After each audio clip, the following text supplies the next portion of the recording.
जय छठी मैया। आप सभी को छठ पूजा की हार्दिक शुभकामनाएं। आज हम सुनेंगे छठ पूजा की कहानी। तो चलिए शुरू करते हैं।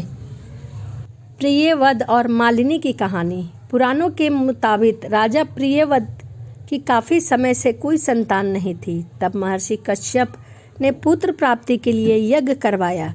प्रियव्रत की पत्नी मालिनी को यज्ञ आहुति के लिए बनी के खाने को कहा।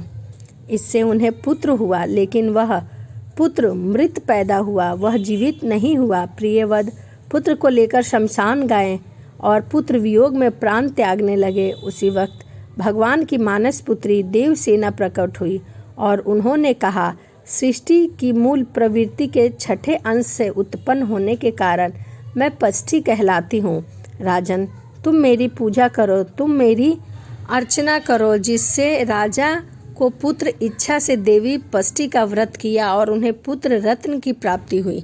यह पूजा कार्तिक शुक्ल पक्ष की षष्ठी को हुई थी। तब से छठ का त्योहार के रूप में मनाया जाने लगा। उसके बाद इस छठ को दूसरी बार माता सीता और श्री राम ने किया था। अवध में राजा राम और उनकी पत्नी माता सीता ने भी छठ का व्रत किया था।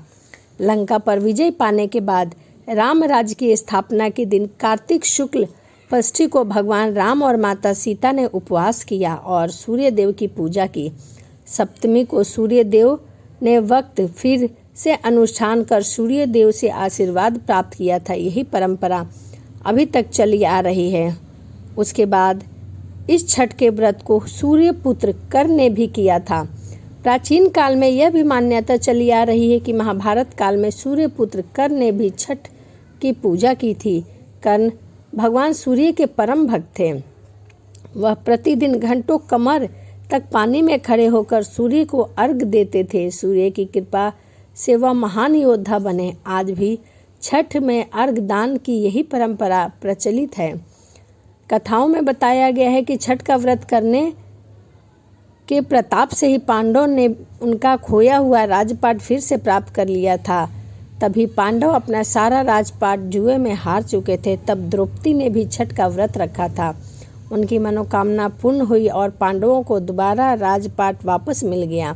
लोक परंपरा के अनुसार सूर्य देव और छठी मैया का संबंध भाई बहन का है। इसीलिए छठ के मौके पर सूर्य की आराधना फलदायी मानी गई है।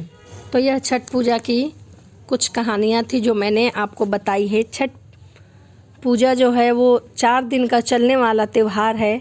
यह पर्व नहीं, महापर्व है और बहुत लोग आस्था और विश्वास के साथ इस व्रत को रखते हैं। इसमें पहले दिन नहा खा होता है, दूसरे दिन खड़ना, तीसरे दिन पहला अर्घ और चौथे दिन दूसरा अर्घ का विधान है। इसमें उगते सूरज और डूबते सूरज दोनों की पूजा की जाती है और छठी मैया और सूर्य भगवान दोनों भाई बहन हैं। ये मैंने आपको वीडियो में बताया है कथा के माध्यम से।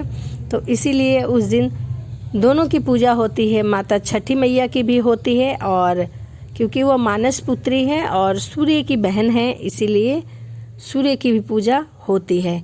तो यह छठ मैया की कुछ कहानी थी, कुछ जानकारी थी जो मैंने आपके साथ शेयर की है।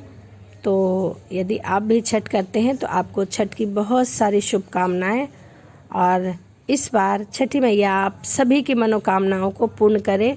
इसी के साथ चलिए वीडियो को समाप्त करते हैं और मिलते हैं अगली वीडियो में। एक बार फिर से आप सभी को छठ पूजा की हार्दिक शुभकामनाएं। जय छठी मैया।